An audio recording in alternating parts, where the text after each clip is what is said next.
कि ये क्लाउड तब नजर आता है जब आईसीबीएम और खतरनाक मिसाइल का टेस्ट किया गया हो। अब एक्सपर्ट का मानना यह है कि पाकिस्तान ने शांति और चुपके से एक खतरनाक आईसीबीएम मिसाइल का टेस्ट कर लिया है, जिस टेस्ट ने Bharat. Hey guys, welcome back to our channel। तो हम आ गए वापस बिल्कुल एक न्यू वीडियो के साथ। तो आज हम जिस वीडियो पे रिएक्ट करने जा रहे हैं वो है India media in shock in Pakistan air force successfully test Taimur cruise missile. तो हम लोगों को पता है कि कैसे जो पाकिस्तान है वो यार लिटरली मतलब डेवलपमेंट तो कर रहा है, बहुत ज्यादा डेवलपमेंट कर रहा है पाकिस्तान। और चाहे उसका JF-17 हो, अभी दुबई शो में भी हम लोगों ने उसकी वाई सुनी है, और अब पाकिस्तान ने तैमूर क्रूज मिसाइल को भी टेस्ट किया है। तो जानते हैं कि इसके बारे में इसके कैरेक्टरिस्टिक्स कैसे होने वाले हैं।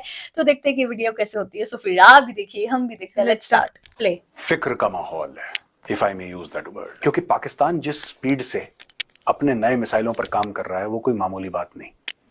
बहुत सारे लोगों को पता ही नहीं कि आज पाकिस्तान ने जिस तैमूर नामी मिसाइल का तजुर्बा किया है उसने भारत और इजराइल की एक बड़ी डिफेंस डील पर पानी फेर दिया है। आप में से बहुत सारे लोग बोलेंगे कि मेजर साहब, पाकिस्तान के इस मिसाइल का भारत की इजराइल के साथ डिफेंस डील से क्या ताल्लुक है? ताल्लुक है दोस्तों, बड़ा गहरा ताल्लुक है। आप एक वक्त के लिए सोचो कि पाकिस्तान के पास कितने ही ऐसे मिसाइल पहले ही मौजूद हैं जिन्हें वो हवा से आसानी से लॉन्च कर सकता है, मगर फिर इस तैमूर मिसाइल की जरूरत क्यों पड़ी? असल खबर जो मैं अब आपको बताने लगा हूं वो आपको चौंका देगी।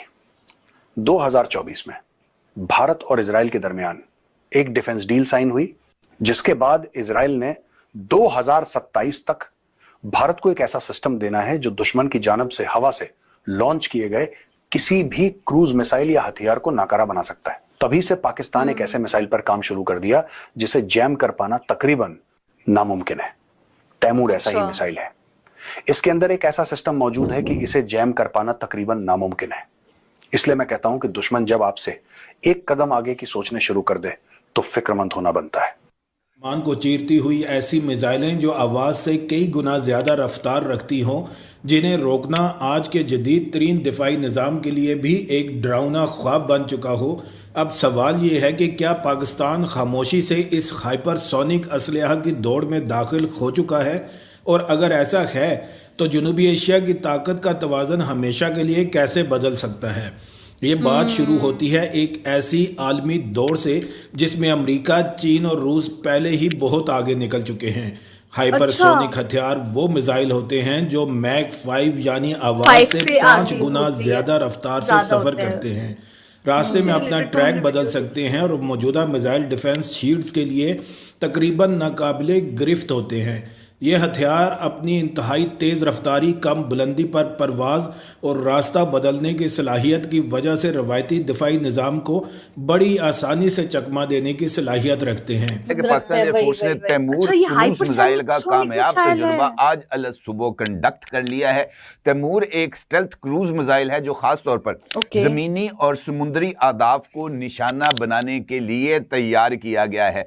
600 किलोमीटर तक मार करने की सलाहियत है, और इसके साथ साथ इस मिसाइल के बारे में ये बात बताई गई है कि ये हाई प्रिसीशन स्ट्राइक की खुसूसियात का हामिल है, यानी महज 1 मीटर के ऊपर जनाब ये अपने हदफ को निशाना बनाने की सलाहियत रखता है। अगर वॉरहेड्स की बात की जाए तो तैमूर क्रूज मिसाइल जो है वो रवायती वॉरहेड्स को लेके जाने की सलाहियत रखता है। इसके अंदर न्यूक्लियर वॉरहेड्स की गुंजाइश नहीं है। इसका state of the art navigation system है। इसका गाइडेंस और कंट्रोल जो एल्गोरिथम है वो इंतहाई जदीद है। इसके साथ साथ GPS, INS और टेरन फॉलिंग की ये खुसूसियात का हामिल है। इसके साथ साथ क्योंकि ये एक क्रूज मिसाइल है और उसके साथ साथ इसमें स्टेल्थ फीचर्स को भी शामिल किया गया है, तो ये निहायत लो एल्टीट्यूड पर परवाज करते हुए अपने हदफ को निहायत दुरुस्तगी के साथ निशाना बनाने की सलाहियत भी रखता है,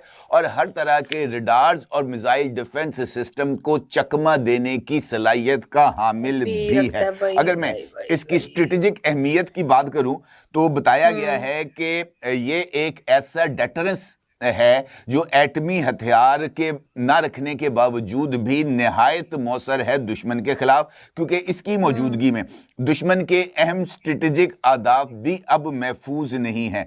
मुख्तलिफ प्लेटफॉर्म से लॉन्च करने की सलाहियत भी इसमें रखने की जो ऑप्शन है वो इसमें उसकी गुंजाइश रखी गई है। यानी ये एयरफोर्स के साथ साथ ज़मीनी और समुद्री पाकिस्तान की जो अफवाज हैं उनके लिए भी मुस्तकबिल में तैयार करके इस्तेमाल करके पाकिस्तान के हर एक फौज के डिफेंस सिस्टम में इसको शामिल किया जा सकता है। नींद उड़ाने वाली अच्छा, है। शानदार। जरा इस तस्वीर को देख लीजिए। इस तस्वीर में एक ऐसा क्लाउड पाकिस्तान के आसमान में देखा जा रहा है कि ये क्लाउड तब नजर आता है जब ICBM और खतरनाक मिसाइल का टेस्ट किया गया हो। अब एक्सपर्ट का मानना यह है कि पाकिस्तान ने शांति और चुपके से एक खतरनाक ICBM मिसाइल का टेस्ट कर लिया है, जिस टेस्ट ने भारत को सख्ते में डाला हुआ है। वहीं पाकिस्तान से अब किसी का लड़ना आसान नहीं होगा, ये मैं सच्चाई बता रहा हूँ। दोस्तों, मामला ऐसा है कि पाकिस्तान ने जो है डील कर ली है सऊदी अरब से। अब मानेगा कि पहले पाकिस्तान एयरफोर्स के डायरेक्टर जनरल पब्लिक रिलेशन की तरफ से एक ऑफिशियल प्रेस रिलीज के दौरान इस चीज को कंफर्म किया गया है कि रिसेंटली पाकिस्तान एयरफोर्स की तरफ से इंडिजिनस तैमूर सीरीज के क्रूज मिसाइल का टेस्ट कंडक्ट किया गया है और बाकायदा से इस पूरे टेस्ट ऑपरेशन की फुटेज को पाकिस्तान एयरफोर्स की तरफ से रिलीज किया गया है, जिसमें पाकिस्तान एयरफोर्स की एक ऑपरेशन एयरबेस के ऊपर इस particular Taimur next generation stealth cruise missile को एक मिराज 3 एयरक्राफ्ट के ऊपर लोड किया गया। एंड क्योंकि ये यहाँ पर एक ट्रायल एंड टेस्टिंग लॉन्च है तो पाकिस्तान एयरफोर्स के एयर वेपन कॉम्प्लेक्स की टेक्निकल टीम्स प्लस नेस्टेप और गिट्स की जो टेक्निकल टीम्स हैं वो वहां पर मौजूद थी। उन्होंने यहां पर असिस्ट किया और कंबाइंड तौर पर सबसे पहले इस पूरे वेपन सिस्टम को, इस क्रूज मिसाइल को प्रिपेयर किया गया। जो भी यहां पर रिक्वायर्ड प्रीलोडेड डेटा है उसको ट्रांसफर करके तो यहां पर पाकिस्तान एयरफोर्स के मिराज 3 एयरक्राफ्ट ने इस वेपन के साथ टेक ऑफ किया है और बाद में फिर एक अननोन फायरिंग रेंज में इस पर्टिकुलर मिसाइल ने इंपैक्ट किया है। इंपैक्ट की अगर यहां पर बात करेंगे तो एज ऑलवेज यहां पर एक पिन पॉइंट इंपैक्ट था। इस पर्टिकुलर क्रूज मिसाइल ने अपना जो डिजायर्ड CEP है, सर्कुलर एरर प्रोबेबिलिटी, उसको अचीव किया है। इसी के साथ साथ मोस्ट इंपॉर्टेंटली यहां पर इसके स्टेल्थ कैरेक्टरिस्टिक्स को और जो एक्सट्रीम टेरेन हगिंग टेक्निक्स हैं उनको भी यहां पर वैलिडेट किया गया, जिसकी वजह से ओवरऑल ये जो टेस्ट है ये काफी ज्यादा सक्सेसफुल रहा। तो ये तो यहाँ पर बात हो गई पाकिस्तान एयरफोर्स के इस रीसेंट टेस्ट की। अब बात करते हैं पाकिस्तान के indigenous Taimur next generation stealth cruise missile के बारे में, जिसे यहाँ पर डेवलप तो पाकिस्तान एयरफोर्स के एयर वेपन कॉम्प्लेक्स ने किया है, लेकिन इस टाइम के ऊपर जो इसकी प्रोडक्शन है उसको गिट्स हैंडल करी है। यानी कि पाकिस्तान की जो कंपनी है ग्लोबल इंडस्ट्रियल डिफेंस सोल्यूशन, वो इस टाइम के ऊपर इस मिसाइल को एक्टिवली प्रोड्यूस कर रहे हैं। तो ये जो तैमूर क्रूज मिसाइल है इसे सबसे पहले गिट्स ने एक्सपोर्ट मार्केट के लिए डिस्प्ले पर रखा था और आइडियाज के एक एग्जीबिशन में 1-2 साल पहले इसे अनवील किया गया था, जहां पर इसकी जो रेंज थी एक्सपोर्ट कस्टमर्स के लिए वो 290 किलोमीटर के ऊपर कैप थी MTCR रिस्ट्रिक्शंस की वजह से। लेकिन अब जब आज पाकिस्तान एयरफोर्स की तरफ से प्रेस रिलीज को इशू किया गया है तो यहां पर इसी सेम तैमूर क्रूज मिसाइल की जो रेंज है उसे 600 किलोमीटर मेंशन किया गया है, यानी कि 600 किलोमीटर तक अपने टारगेट्स को एंगेज कर सकता है। और ये इस वजह से है बिकॉज पाकिस्तान इसको डेवलप और मैन्युफैक्चर कर रहा है तो हमारे ऊपर MTCR रिस्ट्रिक्शंस नहीं लगती, बिकॉज हम इसके मेकर है और हमारी जो एयरफोर्स है यानी कि पाकिस्तान एयरफोर्स है वो इसके पूरे पोटेंशियल और इसकी रेंज को यहाँ पर यूटिलाइज कर सकती है। इसकी अगर बेसिक स्पेसिफिकेशंस की बात करेंगे तो ये एक subsonic air launch cruise missile है, 1200 किलोग्राम का इसका वेट है, 4.39 मीटर्स की लेंथ है, मैक्सिमम स्पीड जो है वो 0.9 मैक की है और वॉरहेड के तौर पर यहाँ पर ब्लास्ट फ्रेगमेंटेशन या फिर पेनिट्रेशन वॉरहेड का इस्तेमाल किया जाता है। जो प्लेटफॉर्म्स इस पर्टिकुलर मिसाइल सिस्टम को इस्तेमाल कर सकते हैं उनमें JF-17, मिराज 3 और मिराज 5 के बारे में तो पब्लिक इन्फॉर्मेशन अवेलेबल है और ये चीज कंफर्म है कि ये जो 3 प्लेटफॉर्म्स हैं मिराज 3, मिराज 5, JF-17,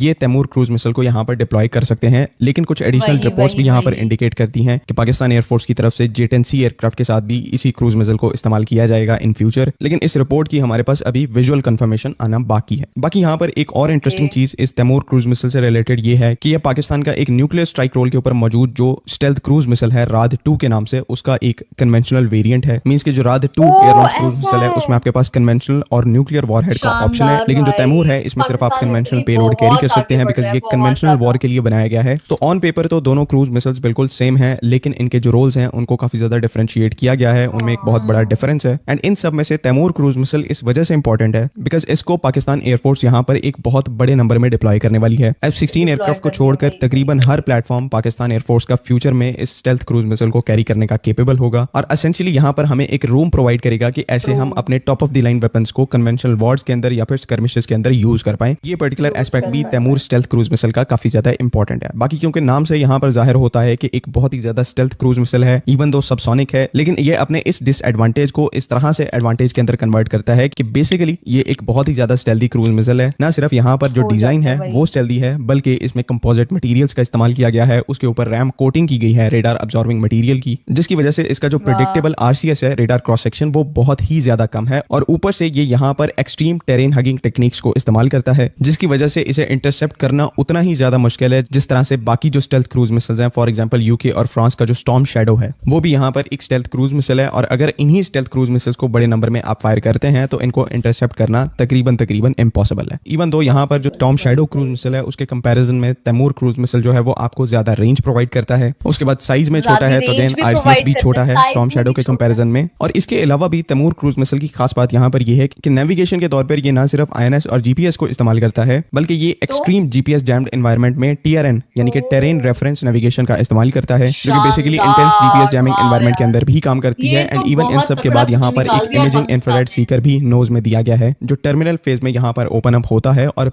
ने आज एक तैमूर वेपन सिस्टम टेस्ट किया, लेकिन याद रखें इससे कुछ दिन पहले ही इंडिया ने एक पिनाका मिसाइल रॉकेट सिस्टम का टेस्ट किया था। अभी इंडिया का जो defence research and development organisation है, जिसे डीआरडीओ बोलते हैं हम, उसने एक Pinaka long range guided rocket, जो कि पिनाका सिस्टम का एक वेरिएंट है, जिसकी रेंज को 120 किलोमीटर के करीब थी, और उन्होंने इसको ओडिशा के अंदर एक इंटीग्रेटेड टेस्ट रेंज है इनकी, इंडिया की चंदीपुर ओडिशा के अंदर, वहाँ पे टेस्ट किया। और ये आफ्टर दे टेस्टेड इट, ये बेसिकली जो पिनाका गाइडेड रॉकेट सिस्टम है, ये सुनने में आया था कि इंडियंस फ्रेंच को भी बेच रहे हैं फॉर सो मेनी रीजंस, उस पर मैं फिर जाऊंगा। लेकिन शुरू में इंडियंस ने ये 75 किलोमीटर रेंज पे बनाया था, लेकिन अब इन्होंने दोबारा इसका टेस्ट किया 29 दिसंबर को 120 किलोमीटर रेंज के ऊपर। सो इट मीन्स कि इंडिया जो है वो जो उसके ब्रह्मोस स्टाइल नए मिसाइल जो है वो तैयार कर रहा है। पाकिस्तान ने क्या किया है, पाकिस्तान ने ये टेस्ट किया, ये भी indigenously developed Taimur weapon system है, जिसमें मेजर जो इंपॉर्टेंट माइलस्टोन है कि ये पाकिस्तान की जो एरोस्पेस एंड डिफेंस कैपेबिलिटीज के लिए है, और दूसरा ये है कि जो एयर लॉन्च्ड ये क्रूज मिसाइल अगर आप देखें, और बेसिकली इससे हम लोगों को ये पता लगा कि जो बेसिकली तैमूर क्रूज मिसाइल है वो बहुत ही ज्यादा पावरफुल है। और ये चीज भी हमें पता लगी है कि जो पाकिस्तान है वो बिल्कुल भी कमी नहीं छोड़ रहा किसी भी चीज में। अपने जो एयरफोर्स की चीजें हैं या और भी इक्विपमेंट्स है, उसको बहुत ज्यादा पावरफुली या फिर उनको स्ट्रॉन्ग बना रहा है। और दूसरी चीज ये पता लगी हम लोगों को कि कैसे जो तैमूर क्रूज मिसाइल है वो हाइपरसोनिक मिसाइल है, उसका मैक नंबर, हाँ हाइपरसोनिक सबसोनिक दोनों ही है वो। और दूसरी चीज हम लोगों को ये पता लगी कि उसका मैक नंबर बियॉन्ड 5 है, ये भी हम लोगों को पता लगा। फिर उसके बाद हम लोगों को पता लगा कि कैसे जो इंडिया में अंदाजा लगाया गया कि कैसे हम लोगों को पता लगा कि शायद पाकिस्तान ने तैमूर क्रूज मिसाइल का टेस्ट किया गया बिकॉज ऑफ द क्लाउड जो दिखे गए है वहां पे, उससे पता लगा हम लोगों को। बाकी हम लोगों को पता लगा कैसे ये लाइट वेटेड मशीन है, मिसाइल है काफी, है ना। तो काफी इंफॉर्मेटिव वीडियो थी, और बोल सकते कि गौरव आर्य तक ने बोल दिया कि भाई जो पाकिस्तान है कुछ तबाही मचा रहा है। तो गाइज यही था हमारा रिएक्शन। आप लोगों को कैसा लगा प्लीज कमेंट करके जरूर बताइएगा। अगर अच्छा लगे तो प्लीज इस वीडियो को लाइक करिए, शेयर करिए, कमेंट करिए, और अगर चैनल पे नहीं हो तो सब्सक्राइब करिए। बाकी हम लोगों ने अपने इंस्टाग्राम हैंडल का लिंक डिस्क्रिप्शन में दिया है, तो अगर आप वहां से हमें फॉलो करना चाहते हो तो कर सकते हैं। तो मिलते हैं एक और नई वीडियो के साथ, तब तक के लिए बाय।